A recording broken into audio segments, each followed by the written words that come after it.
Good evening to all. Welcome to the second tutorial of the course heat transfer.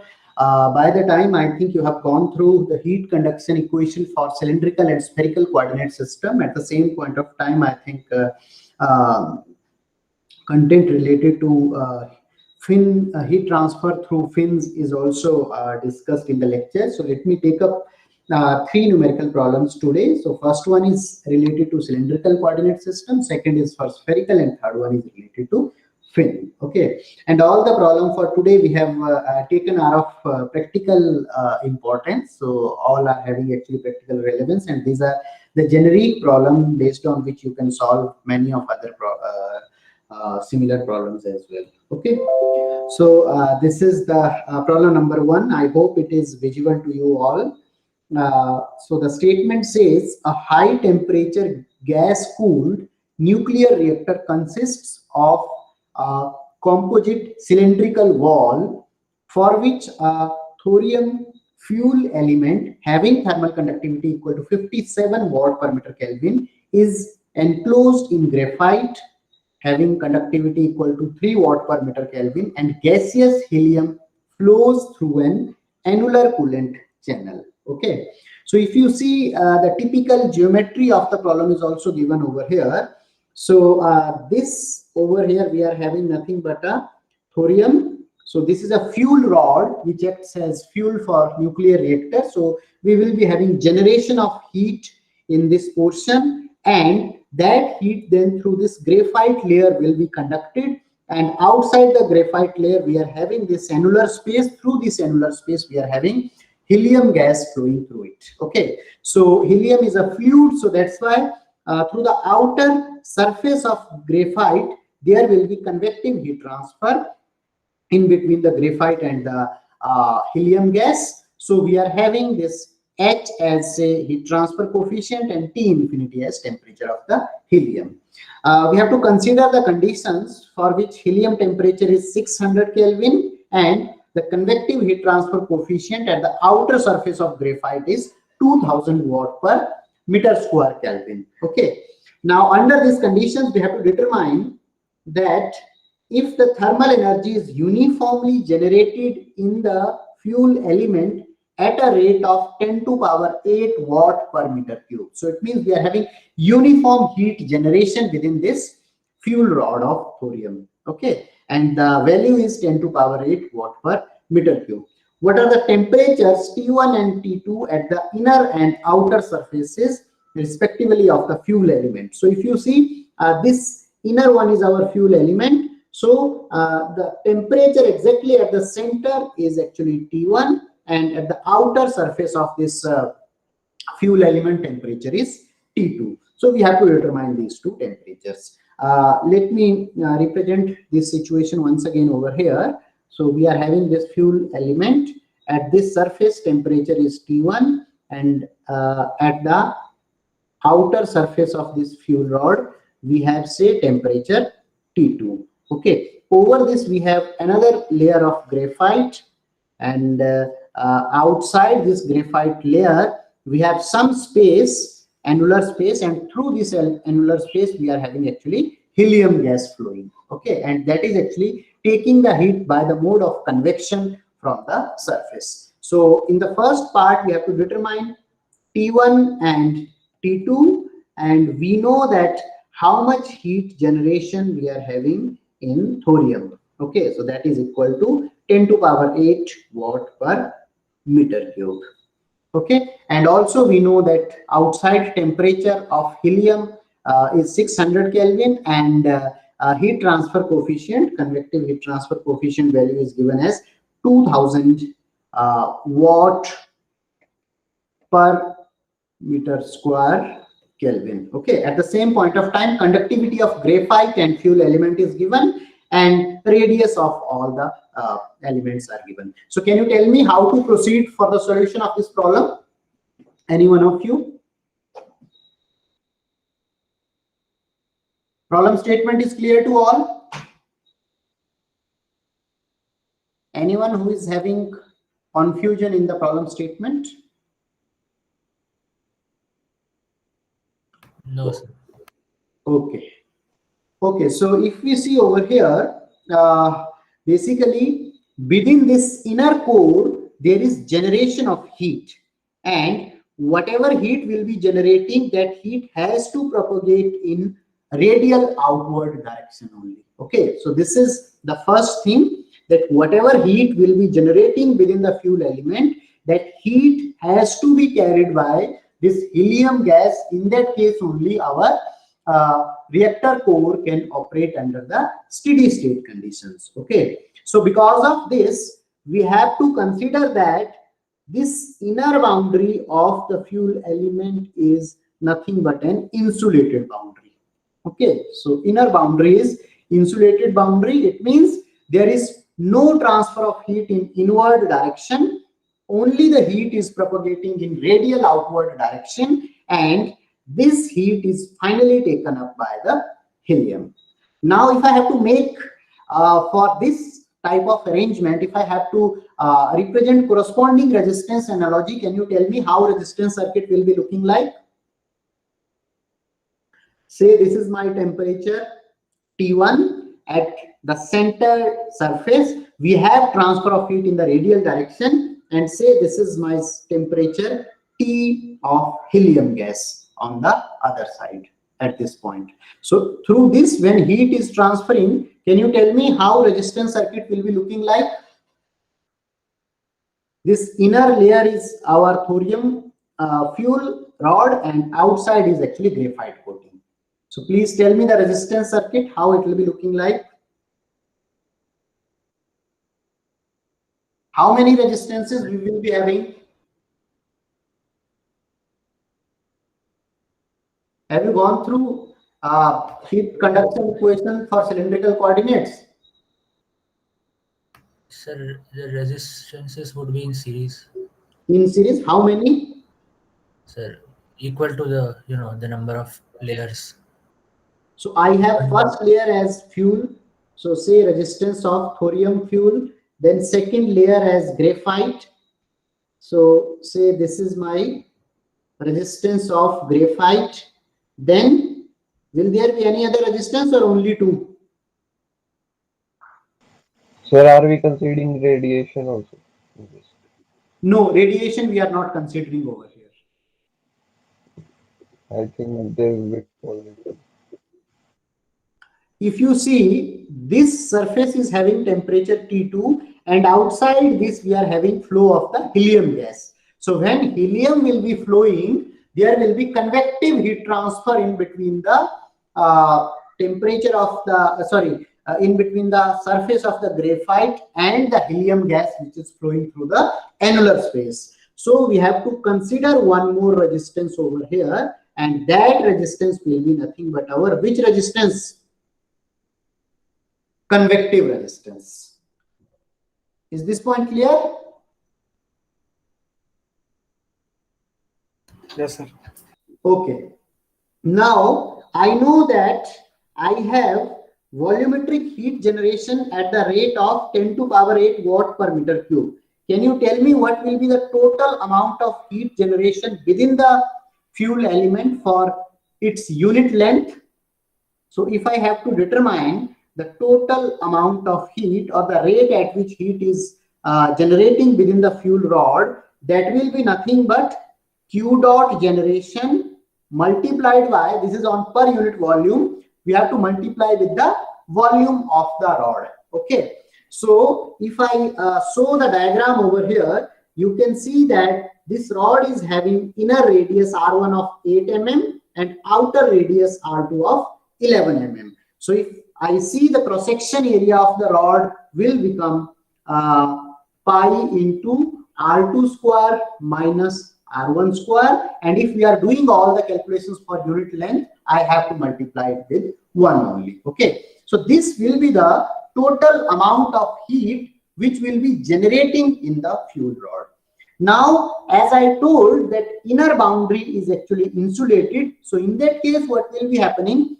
Whatever the total amount of heat is generating within the fuel element, that entire heat has to move in nothing but radial outward direction. Okay, so as the entire heat is moving in radial outward direction, I can simply write that, and this heat is coming from the fuel rod. Okay, so as it is coming from the fuel rod, so I can simply say that total rate of heat transfer will be nothing but equal to T2 minus T divided by, in between T2 and T, I have two resistances, Rg plus R convection.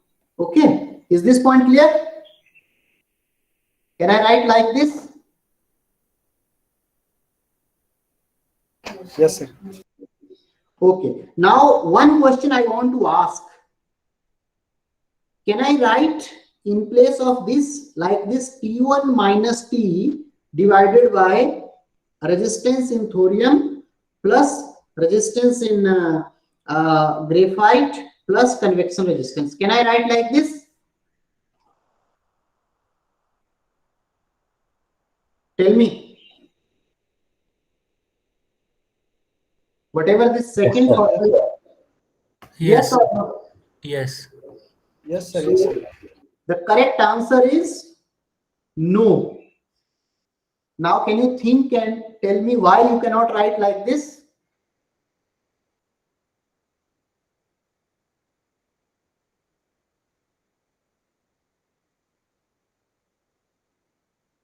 Can you tell me, any one of you?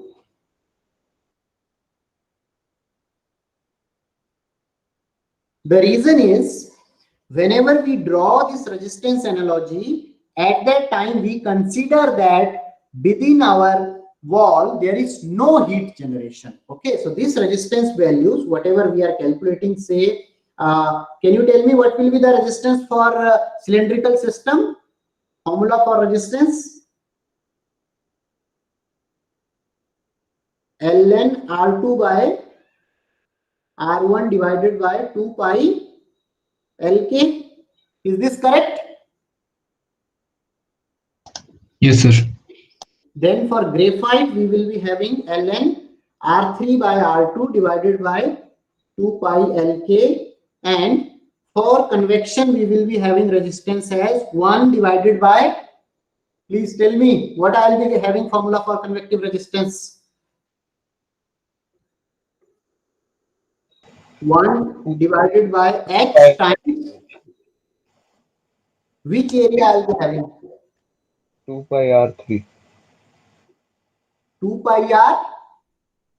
3.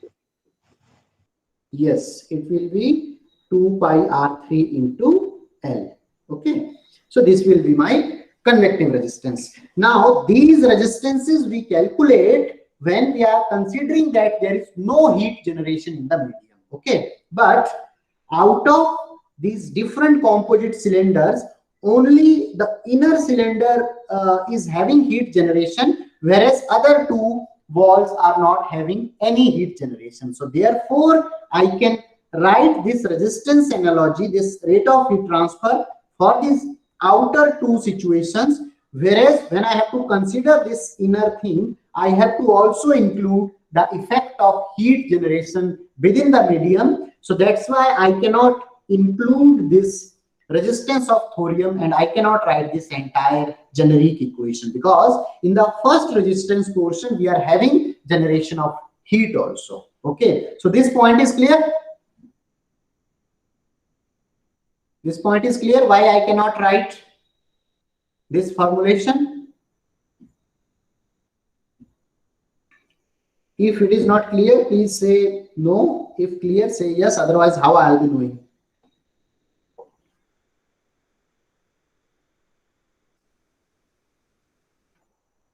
Okay, so I am considering that you have understood this point. So QT, I told how we can calculate. If I calculate the magnitude of QT, it will be 10 to power 8 into pi. R2 was 11 mm, 0.011 square minus 0.008 square multiplied by 1. So that is coming out to be, if we calculate this QT, it is coming out to be 17,907, and as it is on per unit length basis, so I can write it as watt per meter. Now I already told that this Q dot T I can write in the form of T2 minus T I have considered as the temperature of the helium, and my resistances are ln R3 by R2 divided by 2 pi Lk and 1 by H into 2 pi R3 L. So I know the value of R3 R2, I know value of K for graphite, I know K for thorium, but I need only K for graphite over here, and I know the value of H. So I have the value of this TH plus convection as these two values are nothing but known. So if these are known, can I, and this temperature is also known, 600 Kelvin, which is given for the helium. From here, if I calculate, I will be finding the value of temperature as 931 Kelvin. Is this point clear? How to calculate value of T2? Yes, sir. Okay. Now, from T2, can we calculate T1 by taking the help of T2?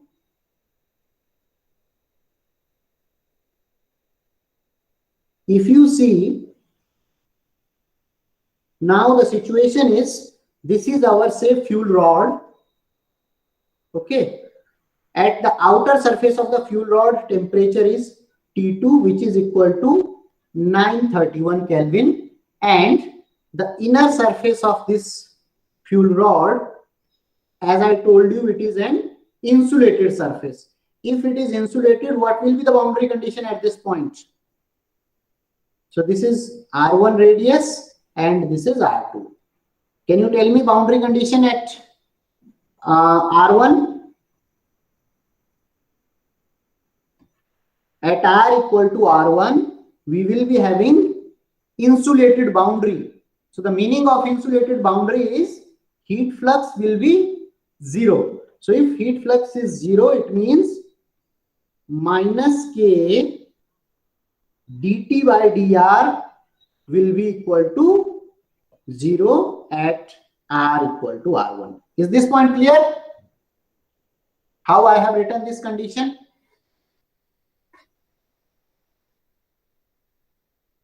Then at R equal to R2, I have calculated the value of T2 just now. So I can say that T at R equal to R2 is nothing but T2, which is equal to 931 Kelvin. So this is a Dirichlet type boundary condition known to us. Now what we have to do, we are having over here, say, Q gen dot as the rate at which heat is generating. So if I have to determine the temperature profile within this, how can I find? Can I determine the equation for temperature profile in radial direction in this fuel rod? So I have to write down generalized heat conduction equation, and as per the equation I will be having, because I have one dimensional heat transfer, so in place of del by del R, I can write simply d by dr. So I can write d by dr of K times R into dt by dr plus Q dot generation equal to 0. So this will be my equation. Now, if I integrate this equation, I will be able to find out the distribution of the temperature. So if I integrate this equation, what will be the limits of integration? Okay, initially let me not put the limits of integration. Let me just integrate without limits only. So if I integrate it, I will be finding KR into dt by dr equal to minus Q dot into Q dot gen R plus C1. Okay, and now if I take this R to the other side, I will be finding dt by dr equal to minus Q dot G by K into K plus C1 divided by R. Okay, now if I integrate once again, I'll find temperature of R will be equal to minus Q dot by K into R plus C1 ln R plus C2. Now I have already told you the two boundary conditions. First boundary condition at r equal to r1 and second at r equal to r2. So based on these two boundary conditions, I will be able to find out the value of C1 and C2. Okay.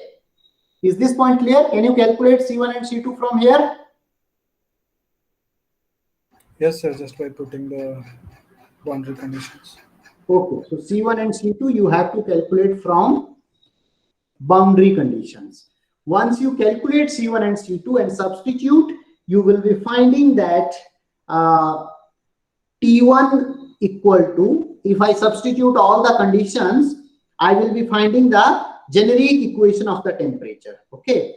Now in this temperature equation, if I have to calculate the temperature at point T1, so at point T1 our R equal to R1, so nothing but I have to calculate temperature corresponding to R equal to R1, and that if you substitute in generic equation of the temperature, you will be finding final formulation as T2 plus Q dot G R2 square by 4K, and this K will be nothing but of thorium, because we are applying this equation for thorium, 1 minus R1 square by R2 square, okay, and minus of Q dot Gen into R1 square divided by 2 times KTH and ln of R2 by R1.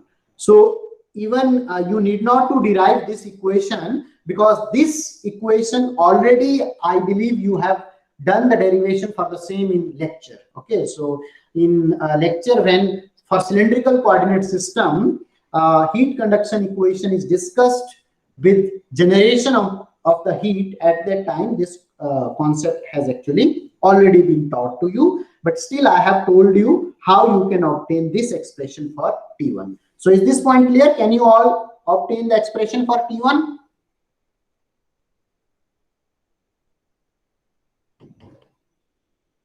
Once you substitute different values, T2 is known, Q is known, R2, R1, KTH, everything is known to us. So if we calculate, we will be finding finally the value of temperature to be 938 Kelvin. Okay, so from here, temperature will comes out to be 938 Kelvin. Now, first part of the problem is done. We have calculated both the temperatures T1 and T2. Okay, so this is one very important problem for actually nuclear design of the nuclear reactors. Whenever we are having fuel rod, we have to determine how much flow rate we should allow, how much fuel density we should consider inside the fuel rod, because that will be governing our rate of heat generation in the fuel rod. Now, second question is something which is related to the design consideration. So if you read second question carefully, it tells we have to compute and plot the temperature distribution in the composite wall for selected values of Q dot. What is the maximum allowable value of Q dot? Okay. So in the first part, Q dot value was given 10 to power 8. Corresponding to 10 to power 8 watt per meter cube, if you see your answers, temperature at the center of fuel rod is 938 Kelvin, and at the outer surface of the fuel rod is 931 Kelvin. Okay. Now, this fuel rod is made up of thorium. So thorium is having actually melting point of about 2000 Kelvin. Okay. So melting point of thorium is about 2000 Kelvin. So it means we can add over here the more density, more closely packed fuel rods, so that we can go for more high rate of heat generation till our temperature within the rod does not reach to its melting point. Okay, so this is one important consideration. Along with that, because we are having composite wall of graphite, so we have to also compare that within the graphite also temperature should not go above its melting point. But if I say the melting point of graphite is actually slightly higher, 2300 Kelvin. So if we are safely able to design the fuel rod, obviously graphite is lying outside the fuel rod, so its temperature will be less in comparison to fuel rod. So that way it will be, our design will be safer. Okay. So why I have told you this thing, because the question says that we have to plot distribution in composite wall for selected values of Q dot. It means we have to use different values of Q dot in order to find out the distribution of the temperature, and based on that we have to tell that what is the maximum allowable Q dot which we can use. So for a single value of Q dot, I told you the procedure how to calculate the distribution of temperature. So based on that, values are calculated over here. Now I gave you information about the melting point. So from the information of melting point, it is quite evident that we can go for slightly more higher values, even significantly more higher values of rate of heat generation. So let us try different values of rate of heat generation. Okay. So over here, what I am doing, I am finally actually giving you the final picture, final plot, how it is actually looking like, because already, as I told you, the procedure will remain same. Whatever we have repeated, whatever we have done for 10 to power 8 watt per meter cube, only we have to do repetition for different values of heat flux. So the values of heat flux we have selected are 1 into e to power 8 was already there. We have selected 3 into 10 to power 8 and 5 into 10 to power 8. So 3 into 10 to power 8 and 5 into 10 to power 8 were two additional values of heat generation were selected, and based on these values of heat generation, if we plot the temperature profile as function of radial location within the fuel element, so these temperatures are for 3 different locations, and over here also this temperature is actually within the graphite medium. Okay, so you can see that for heat flux, for heat generation rate of 5 into 10 to power 8, the temperature is going and reaching a value of about 2300 Kelvin within the fuel rod, and about 20, yes, it is also close to 22 to 2300 in the graphite medium. Okay, so it means for heat generation rate of 5 into 10 to power 8, our temperature is reaching till the melting point. So this is not a safe design. So for safe conditions, we have to limit ourselves till 3 into 10 to power 8, where temperature is close to 1700 Kelvin within the core of the fuel rod. So is this point clear? Or do I need to explain it again?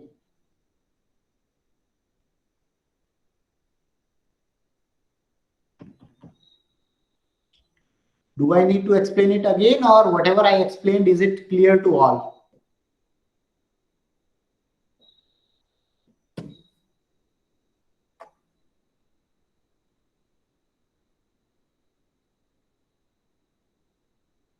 Okay, I am considering it is clear to everyone. I'm moving to the next problem.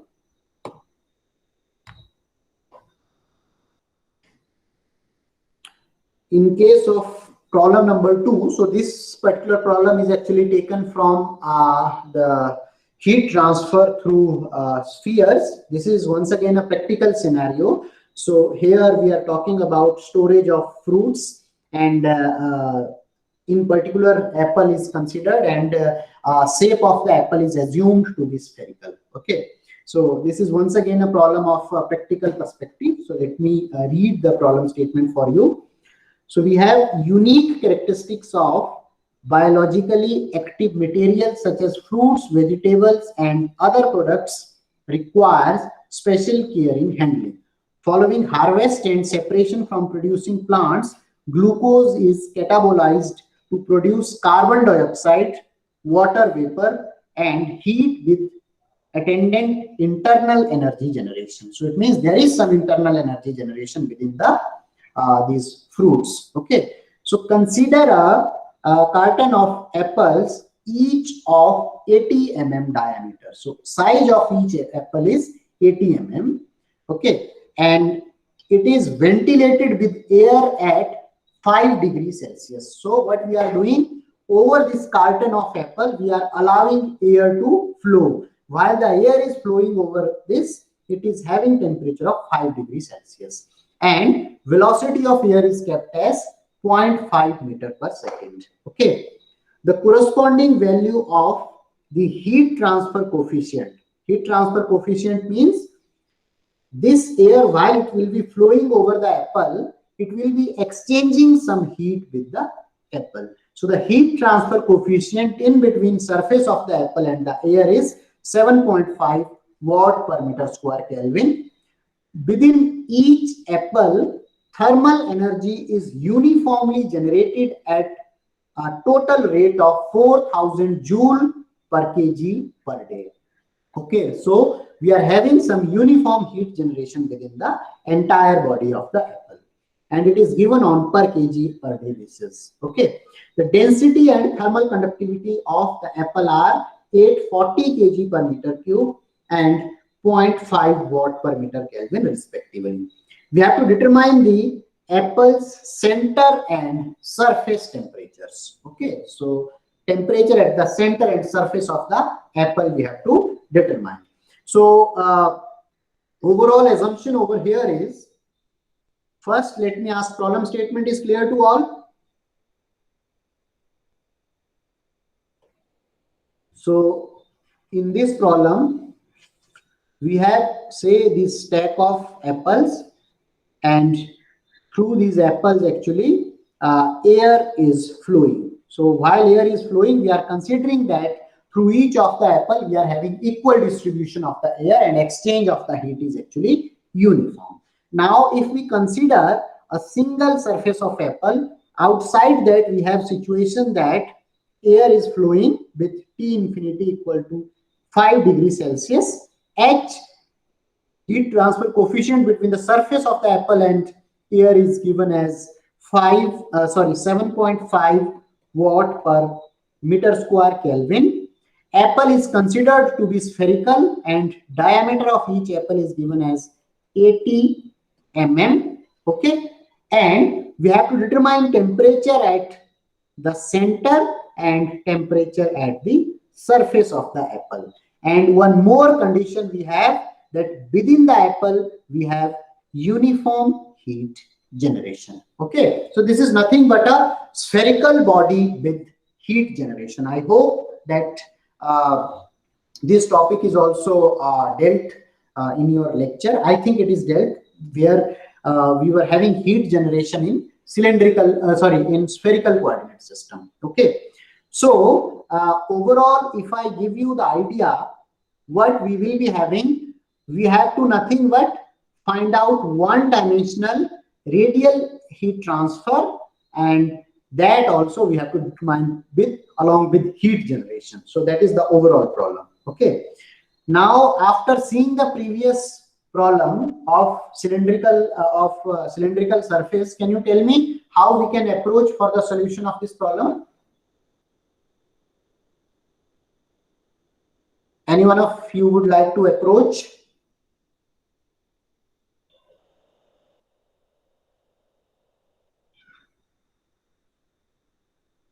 How to determine the solution for this problem?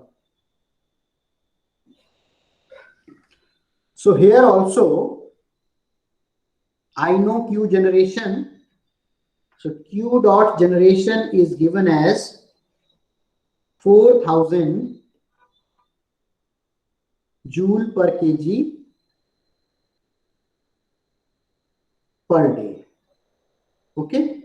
Now, if I have to convert this into watt per meter cube, what I have to do, this joule, this is our 4000 joule, and this per kg we are having. Okay, so if kg I have to convert into corresponding meter cube, so I have to multiply over here the density of the apple. So density of apple is 840 kg per meter cube. So if I multiply with density, it will be 840 kg per meter cube. My kg will cancel. Then I have to multiply over here, because we are having 1 day on 1 day basis. So if I have to convert this joule into watt, so 1 day will be equal to 24 hours, and 24 hours will be equal to how much? 1 hour will be equal to 3600 seconds. So now if I multiply with 24 into 3600, that will be becoming nothing but my joule per second. That will become watt, and entire unit will become watt per meter cube. Okay. So if we do so, we will be finding finally that our Q dot generation is becoming nothing but 38.9 watt per meter cube. Okay, so this is the heat generation. This is the rate at which heat is generating within the apple. Now total amount of heat generated will be equal to Q dot generation into volume of the apple. Okay, so Q dot gen is 38.9, and volume of apple is how much?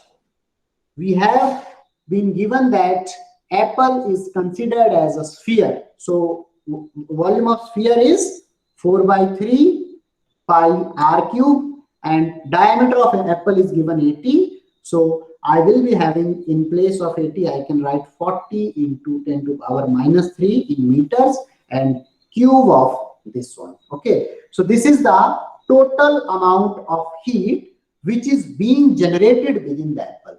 So now this entire heat, whatever is generating within the apple, that heat has to go to the surrounding air only. Then only temperature of apple will remain unchanged. Okay. So considering this situation, can I write Q dot T equal to H into area, surface area of apple into temperature at the surface of apple minus T infinity. Can I write like this? So what is Q dot T over here? That I already calculated. Now this will be equal to H. H is given in the question as 7.5. So I can write it equal to 7.5 into surface area of apple will be 4 pi r square. So r I can write 40 into 10 to the power minus 3 whole square, multiply by Ts minus temperature of air was 5 degrees Celsius. Okay. So from here, if I calculate the temperature at the surface of the apple, that is coming out to be 5.14 degree Celsius. Now question is remaining. We know the temperature at the surface of the apple. We have to determine temperature at the core. So once again, this is nothing but a spherical body, and in the spherical body we are having one-dimensional heat transfer along the radial direction, and we have uniform heat generation also. So if we start from the general heat conduction equation along with heat generation for spherical coordinate system, we will be finally finding, and we have Dirichlet boundary condition at the surface, and another boundary condition will be at center. We will be having highest temperature. So that's why at center I will be able to write dt by dr, slope of temperature profile at r equal to 0 for spherical system. Okay, so by doing so, I think this is already discussed in the lecture. So I'll give you over here the final equation for temperature profile in radial direction. So temperature of r for spherical system with heat generation will be Q dot gen divided by 6K into R outer square multiplied by 1 minus R square divided by R outer square. Okay, and we will be having plus Ts over here. Now remember this, because when we derived this equation at that time, we consider this Q dot generation to be watt per meter cube, because the derivation of the equation comes from per unit volume basis. Okay, so if we have to determine the temperature at the center of the apple, so temperature at center will be nothing but T at R equal to 0. So if I substitute R equal to 0 over here, I will be finding, and R naught I already know, the radius of the apple, which is 40 mm. So from here I will be finding that temperature at the center is nothing but equal to 5.26 degree Celsius. So is this point clear? How I have solved this problem? Anyone is having any doubt? No, sir. Okay. So you know about this equation, TR equal to Q dot gen R naught square by 6K. Have you derived this earlier in the lecture?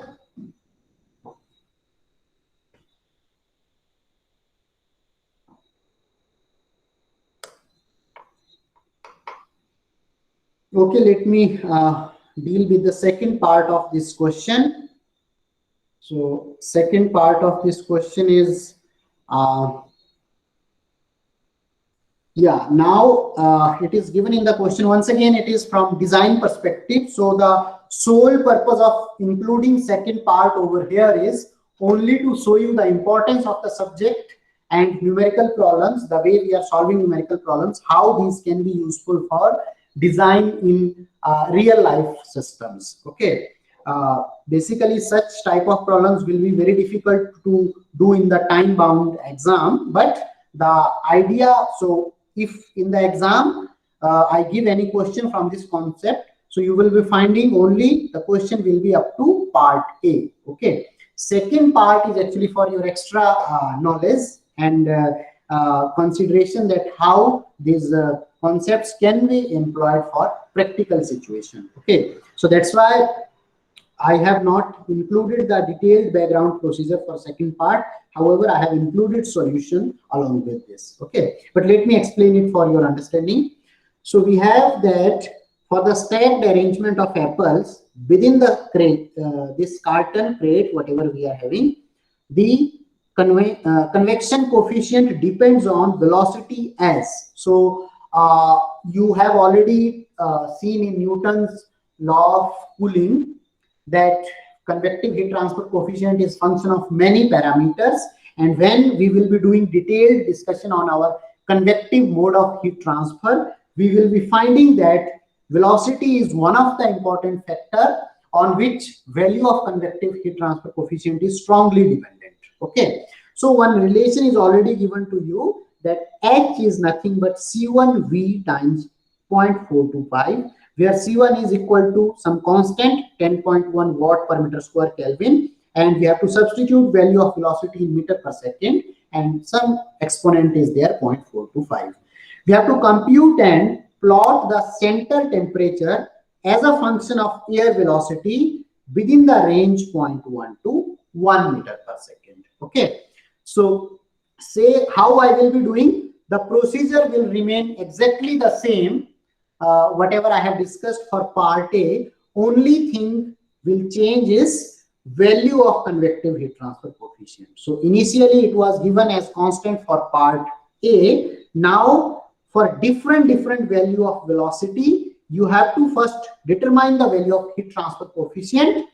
Then for corresponding to that heat transfer coefficient, you have to calculate surface temperature of the apple, and then you have to apply this equation in order to find out the center temperature of the apple. Okay, now if you do repeat this procedure for different values of the velocity, I will be finally finding at different value of velocity different value of center temperature, which we have to plot. Okay, so you can see this over here. So when ventilation air velocity was low, 0.1 at that time, center temperature was reaching to nearly equal to 5.4 degrees Celsius, and when you are increasing the velocity of the surrounding fluid, obviously when velocity of the air will be increasing, air will try to take as maximum amount of heat as possible from the surface upon increase of the velocity, because convective heat transfer coefficient is increasing. So because of that, we will be having decrease in temperature at the center of the apple. Okay, and you can see our convective heat transfer coefficient is increasing in power law fashion. So that's why decrement of the temperature at the core is also showing almost similar kind of profile. Okay, is this point clear?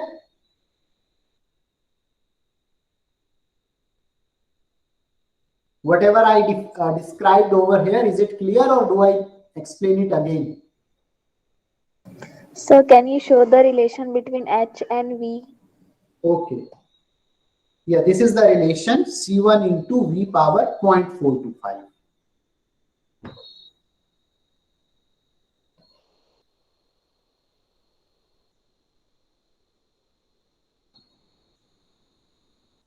So how we find the relation between T and V? T and V. Okay. I told you that what we have to do, we are having this variation of velocity from point 1 to 1.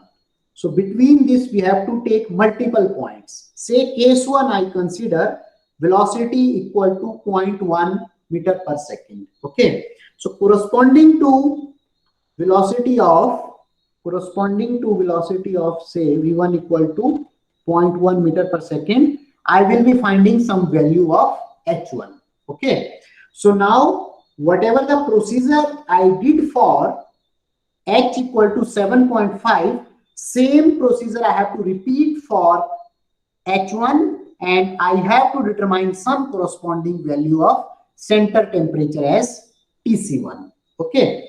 Then let me take next velocity to be 0.2 meter per second. Okay. So now corresponding to 0.2 meter per second, my h value will again change. So I will be finding over here some value as h2, and this h2 will be obviously higher than h1 because we are increasing the velocity in this direction. So corresponding to this h2, once again I have to repeat the procedure and I have to calculate temperature Tc2. So if I keep on doing this till my velocity is becoming 1 meter per second, and I will be finding some temperature over here corresponding to velocity equal to 1 meter per second. Now you can see that this temperature, whatever we are calculating, that is corresponding to some velocity, because velocity is changing the heat transfer coefficient, and that is responsible for subsequent change in the temperature. Okay. So this procedure we have repeated for multiple times, and the final plot of temperature versus velocity I have given over here. So now is this point clear? Yes. So is there any software to calculate this? Yes, you can simply write a small code in C++, Python, MATLAB, any of the programming language. You can write small code, and these algebraic expressions you can use just to calculate different temperature values. Okay, by considering h as a variable, and value of h can be obtained from the expression which is given, where velocity will be acting as an input parameter. Okay. Yes, sir. Thank you, sir.